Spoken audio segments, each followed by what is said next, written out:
Ranipur reporter मदद अली सोलंकी गंबटला ॻोठ अलाहाबाद जे रहवासी रतड़ बिरादरीअ जे नौजवान परवेज़ रतड़ पंहिंजा बच्चा साण करे मीडिया हाउस गंबट ते प्रेस कॉन्फ्रेंस कंदे चयो त घरू अणबड़त नामूछी घरवारी सुहेल खातून खे मुंहिंजा साला मुज़मिल रतड़ शौकत रतड़ रिहान रतड़ ऐं संदसि मामा कलीम रतड़ नूर इलाही रतड़ लतीफ़ रतड़ नईम रतड़ पंहिंजे घर वठी विया। हाणे उन्हनि मुंहिंजी ज़ाल खे ॻरी रक़म एवज़ विकिरो करे छॾियो आहे। जॾहिं मूंखे ख़बर पई त मां पंहिंजी घरवारी खे वठणु वियसि त मुंहिंजनि सालनि मुंहिंजे मामनि सां गॾु खोड़ा बिरादरीअ जा असर साण करे मूंखे यरकमाल बणाए मारकुट कई। जॾहिं मुंहिंजा भाइर मूंखे छॾाइण लाइ आया त हिननि खे लठियुनि जा वार करे शदीद ज़ख़्मी करे छॾियो। बहारो थाणे ते एनसी दाख़िल कराई आहे, पर बहारो पुलिस बि बासरनि जी वांगारू बणियल आहे। कलीमुल्ला ऐं उन जा वांगारू मुंहिंजी घरवारीअ खे खंबे खणी विया जीअं त हू वॾा बासर आहिनि।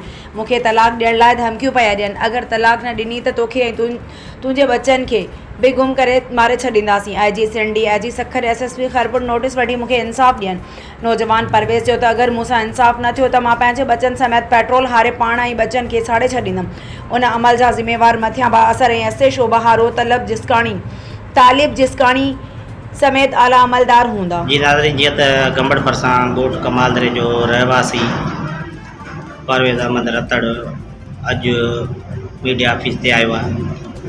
बासरनि जे ख़िलाफ़ वधीक अचो त हिन जा व्यूज़ ॿुधो, हिन जा ग़रीब जा कहिड़ा व्यूज़ आहिनि। जीअं त छा मसइलो आहे तव्हां मां ॿियो चकर मीडिया ते आयो आहियां। ऐं तव्हां मूंसां इंसाफ़ न थियो आहे। अगरि इंसाफ़ न थियो त मां खेत ST जे आऊं साम्हूं पंहिंजे ऑफिस जे पंहिंजे पाण खे बचनि समेत बाहि ॾेई साड़ी कंदे जा पेट्रोल हारे।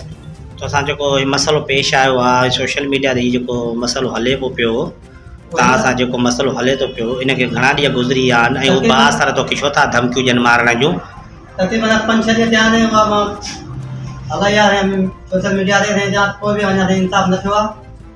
अगरि इंसाफ़ 2-3 ॾींहं में न थियो त घणा ॿार टोटल ॿार घणा अथई? 5 ॿार आहिनि। 5 ॿार जी माउ भला उन्हनि तोहारे माइटनि विकिरो कई आहे? 5 लख में उन्हनि विकिरो करे छॾी आहे। पोइ जंहिं खपाई आहे उनजो नालो छा आहे? कलीमुल्ला रतड़। कलीमुल्ला हुनजो भाइर कुझु जा नईम रतड़ लुत्फ़ रतड़, उन सां गॾु मुंहिंजा साला ॿ आहिनि। उन साला जा नाला आहिनि?